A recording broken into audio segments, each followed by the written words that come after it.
I think it's important to have good, hard failure when you're young. He treated failure like tuition for future success, not as something shameful or defining. Welcome to the Connect Method Parenting Podcast, where correction is out, connection is in, and your kids want to listen to you.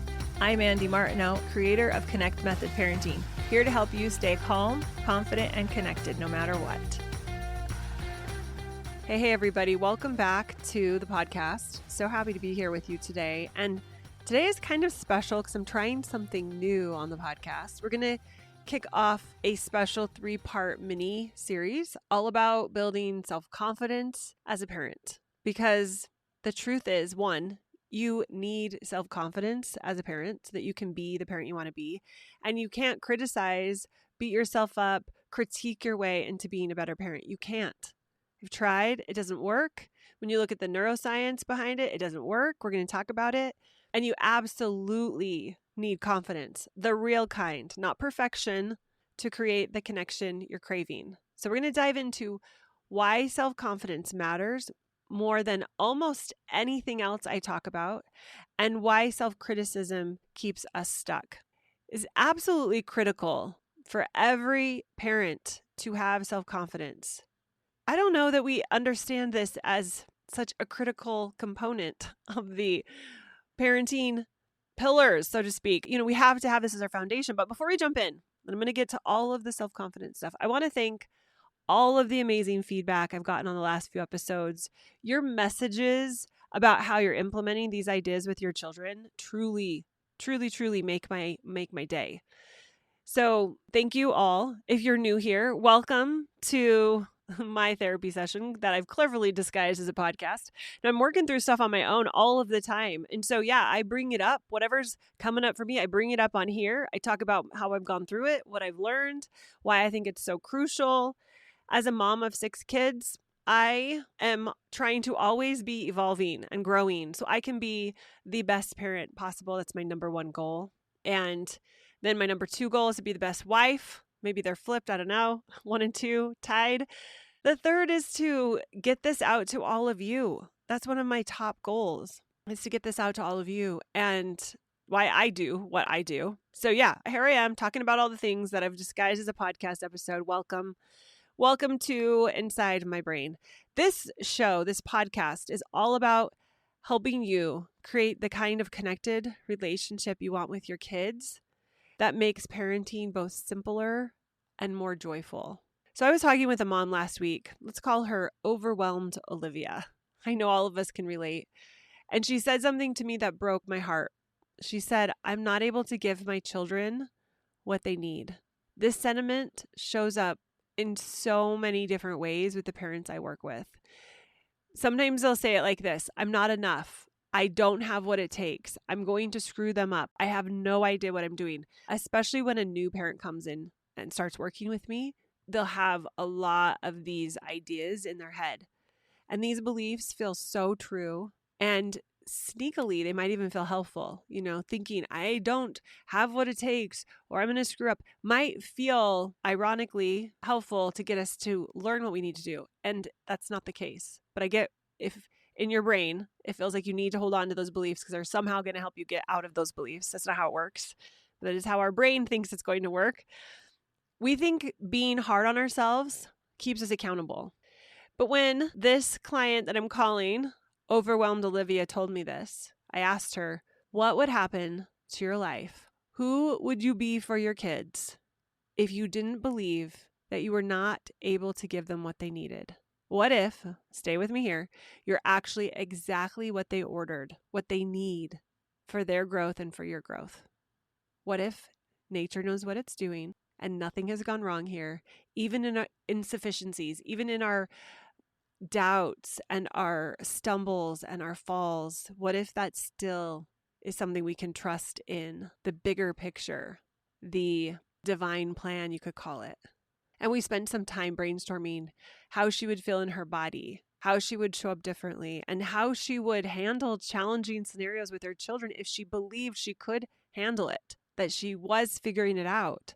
And like many parents I've asked this to before, she said, "But Andy, it doesn't feel true to believe anything but I'm not able to give my children what they need. It doesn't feel true to believe I have enough. I am enough. I'm learning. I know what to do. I'm figuring out what to do. It doesn't feel true. And I completely understand this perspective because I've been there too. My brain used to tell me it was irresponsible to believe I was capable or enough, that I had what it took, that I could give my kids what they needed. It was as if somehow my self-doubt was a safety feature. Here's what I've learned through my journey, through developing what's now Connect Method Parenting. This is what I know to be true. 1, self-doubt is not a safety feature, and beating ourselves up never turns into anything productive. And when we don't feel self-confident, we will never create anything confident out of that. Confidence doesn't come from feeling self-confident. We will never create confidence in ourselves through criticism or judgment. That's like trying to extinguish a fire with gasoline and then wondering why it didn't work. Beating ourselves up, it never turns the tide on negative beliefs. It never helps us feel enough or capable of giving our kids what they need. A negative emotion always creates a negative result. And when we're operating from a place of self-doubt and criticism, we are creating more of self-doubt and criticism in our lives and in our parenting. I remember so many days when my kids were younger, days where my toddlers had thrown multiple tantrums every hour. My school-age children were struggling with their schoolwork. I was exhausted. The dishes hadn't been done. The house was messy. And often on days like this, I snapped, which was often over something minor. And then I'd beat myself up mercilessly. And I'd ask myself, what kind of mother yells at her kids? They deserve better. I'm failing them. And I'd think that self-critical thought would boost me into something different. But you know what would happen the next day? I would be so tense from my negative, self-critical inner voice that I would snap even faster. My self-judgment created a self-fulfilling prophecy. You could call it the prophecy of perpetual parenting doom. That's what it felt like. It wasn't until I eventually learned that I needed to approach myself with compassion, that I had to give myself grace and space and permission to be human and say things like, I was exhausted yesterday. I did the best I could with the resources I had, and I want to do better today. That was when I was able to start showing up differently. When I had snapped at the kids that day before, it wasn't because I was flawed. It wasn't because I was broken. It was information telling me something wasn't working for me. It was telling me what I needed. Maybe I needed more rest, support, lower expectations, more patience. Understanding that nothing had gone wrong. For me, understanding that when I was making mistakes and messing up, it wasn't, well, let me say what it was. It was liberating. And it didn't get me off the hook. It didn't make me go passive. It didn't make me stop trying. It allowed me to try more. It allowed me to pivot faster. It's not about fixing or judging ourselves. It's about accepting where we are and learning from it. So if you found yourself in Cleveland and you meant to go to Chicago, you're not broken. You just need a new map that gets you to Chicago and not Cleveland. In Connect Method Parenting, we use a map or a process called PEACE to transform our parenting. And in that process, it's an acronym. Probably heard me talk about it a ton if you listen to the podcast. I love it. It's freaking brilliant. And the A stands for allow. Allowing and accepting ourselves to be where we are right now. Allowing ourselves to feel our emotions without judgment. When we approach our parenting mistakes with acceptance and allowance rather than criticism, we create space for real growth. Our nervous system can relax, our prefrontal cortex, it comes back online, and we can respond from our highest self rather than from our inner cave mom or cave dad who just wants to survive until bedtime. Let's look at how self-confidence appears in real life through some very well-known examples. You're all going to know these people I'm talking about. They have absolutely nothing to do with parenting, but I promise they're going to become brilliant parenting metaphors for you. I remember watching, it was years ago. I don't know what year this is. I need to figure out what year this is. But Elon Musk, regardless of what you think about him, go back in time when he was demoing the Cybertruck. It had to have been at least 5 years ago when the supposedly bulletproof glass broke after someone threw a rock at it. And they tried it again in another broken window. This was live. Sure, it was streaming all over the world. Millions of people were watching. And what struck me was Musk's response. He simply shrugged and said, well, I guess we'll have to go back and figure that out. Not, oh my goodness, I'm such an idiot. I can never show my face in public again. He was so unfazed by what I think many would consider a mortifying public failure. Instead of panicking, he demonstrated such profound self-confidence, not arrogance, just a calm acknowledgement that something went wrong and they would fix it. It was brilliant. It was seared into my mind because I remember thinking, I want whatever it is that allowed him to show up like that with my kids. I want that so that I can be the parent I want to be. Unfazed, always connected, calm, regulated. And, to be honest, I don't know what was going on inside of him, but that was my takeaway from it. Now, another example was Barack Obama. In 2008, he was campaigning to become the president, and he said, I've now been to 57 states. I think he meant 47. And immediately, people were jumping on this error he made. And instead of getting defensive, he later joked about it. He said, folks in the other 2 states are still bitter about it. It's so funny. He just stayed relaxed. He made it a light moment instead of a crisis. And I really see him demonstrating how self-confidence allowed him to handle a misstep with humor and move forward. I was so impressed by that. We all make mistakes, misquote something. Maybe we blurt out a consequence and then we realize, ooh, I hate that idea. That's a terrible idea. Can we just roll with it? Stay confident and own it, but go in a different direction. I think we can. J.K. Rowling's perspective on failure hits me strong too. She gave a Harvard commencement speech where she spoke openly about her failures, being jobless, broke, rejected by publishers.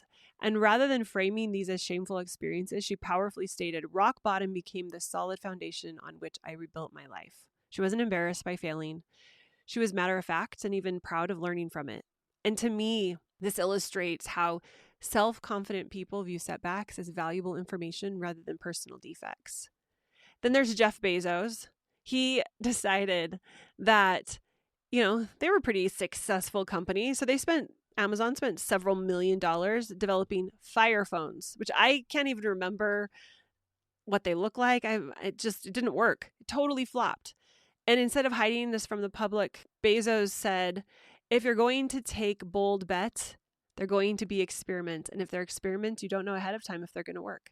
So good, right? I mean, we see that emotionally staying neutral.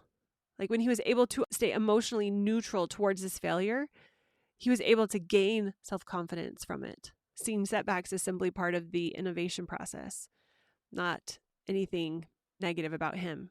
And then there's Walt Disney. I mean, who doesn't love Walt Disney? And his first animation company, Laugh-O-Gram Studios, went bankrupt. He literally sold his camera, took a train to Hollywood with $40 and started again. And he later said, I think it's important to have good, hard failure when you're young. He treated failure like tuition for future success, not as something shameful or defining. This mindset, I believe, allowed him to go on to take magnificent risks that eventually created what we all know and love as Disneyland, Disney World, all the things that Disney makes. Huge success. Richard Branson, I don't know if you knew this. I mean, he's got an island, I think that's all his own, an airline, but he tragically failed when he tried to take on Coca-Cola with Virgin Cola. Bombed, totally bombed. He even staged a publicity stunt where he drove a tank through a wall of Coke cans to launch it, but the marketplace had, no interest in Virgin Cola. Coke crushed him instead. And rather than being embarrassed by his public failure, Branson later said, if you're not making mistakes, you're not taking risks. And if you're not taking risks, you're not living.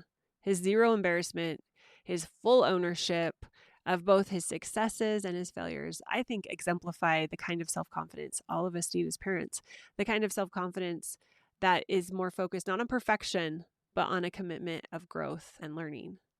So all of those to me go to the point that I want to make on this episode, that it's all about our perspective, that our thoughts, our beliefs about something that changes, whether it creates confidence or doubt. Because anything I just listed, not winning at the race against Coca-Cola, Barack Obama messing up and giving the United States, lots more states than it has, Elon Musk breaking his own bulletproof window, Jeff Bezos flopping desperately on the fire phone. I mean, like any of these, even isolated, could feel like a lot, but these weren't their only failures. I'm fascinated with truly successful people and how their lives are riddled with setbacks and failures and bets that don't work out, risks that go up in flames. If we want to have the self-confidence as a parent that we want to have, it's really important that we realize that self-confidence can come from failures just as much as it can come from successes. So I'm going to wrap up this episode. This is the first in 3 episodes I'm going to do about self-confidence. And I want to leave you with a simple exercise to begin building your parenting self-confidence this week. I want you to notice when you slip into self-criticism and observe it without judgment. Pretend you're watching a nature documentary. I love Planet Earth. I love nature documentaries. And you know how they always have the suave, really nice narrator that comes on to tell you what's happening on the screen? So I want you to think about that. Pretend you're watching one of those nature documentaries about your thoughts. And so they pan over to you and they say, the narrator says, "Here we see the wild inner critic in its natural habitat." And then whatever self-critical thought you're having, just, oh, of course, it's going wild. Then try replacing that critical thought after you've noticed it with, "I'm learning and growing as a parent every day. I'm a parenting scientist conducting a very messy experiment, but a very productive experiment." Something like that statement that will open you up to curiosity, to inquiry, and say, "I'm learning and growing as a parent every day. I'm experimenting with my own reactions. I'm gathering information that's going to help me." So write something that you would like to replace a critical thought with that will get you into curiosity instead of criticism on a sticky note, maybe on your phone. Put it somewhere you'll see regularly. If you put it on your phone, I love the reminder app as a way to help you remember to look at it. So I will put it in the description of the alarm and then have the alarm go off a couple of times a day. If you're more of a sticky note kind of person, put it on your mirror, maybe where you wash your hands after you go to the bathroom, so you know you're going to see it at least a few times a day. And when you catch yourself in self-criticism, read it. Read it, read it, read it. So if you're doing the mirror thing, maybe also put one on your phone, somewhere that's going to be close at hand. Or I used to use a 3x5 card. I would stick it in my back pocket. I did this for many things. You can pull it out and have the replacement thought there. I want you to notice how differently you feel when you approach yourself with compassion rather than criticism. All right. So that is part 1. Today we uncovered why beating ourselves up doesn't create better parenting, unless your goal is to feel terrible, in which case carry on. And we explored some inspiring real-world examples of self-confidence in action, self-confidence that was able to be sustained or strengthened even in the midst of failures or setbacks. And next time, in our very next episode, part 2, we're going to dive deeper. I'm going to show you how a lack of confidence in you leads your children to step into what I call the alpha role, and why building your calm leadership actually helps your kids relax. It's like when the flight attendant tells you to put on your own oxygen mask first, except for in this case, the oxygen mask is confidence. And I want you to think of the airplane as your family. I know the metaphor totally falls apart after that, but you get it, right? We're going to strengthen our confidence so that we can show up as the leader, as the most compassionate, empathetic, emotionally mature person in the room. It requires confidence. We got to do that for ourselves first so that we can then help our kids learn that. And trust me, you won't want to miss the next installment of this. And if you liked this episode, I made a supplementary little mini course to go along with these 3 episodes that are dropping on the public podcast feed. So all you have to do is go over to connectmethodparenting.com/confidence. And you will see how you can sign up for that course. What you get is a workbook that's going to help you strengthen your confidence, as well as a 12-day little tiny assignment. It will be given in the form of, in the workbook, you'll get it, as well as a private podcast feed you can subscribe to. And every day you'll get a brand new episode from me. It'll be very short, 1 to 5 minutes max, explaining what to focus on for that day so you can up-level your self-confidence. So if you're in league, you get this already. You'll see it inside of our app. But if you're not and you want to participate in this, you can get access to just this little mini course by heading over to connectmethodparenting.com/confidence. And if you just want to do what we talked about on the episode today, do that. Write out your thought that you want to have when you feel self-confidence come in that will help you shift more into a confident mode. All right, you all, we'll see you next time. And if you go sign up for the mini confidence course, I'll see you inside there. Talk to y'all soon. Have an amazing day. Bye.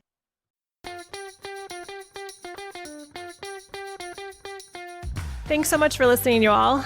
If you are ready to learn more about Connect Method Parenting, if you've been listening to the podcast and you think, ooh, I'd love to be able to implement this in my life and with my parenting more, then check out Pivot. It's my 8-week program where we deep dive into learning and implementing Connect Method Parenting so that you can take this information and transform your parenting journey. Head over to connectmethodparenting.com to find out when the next group starts.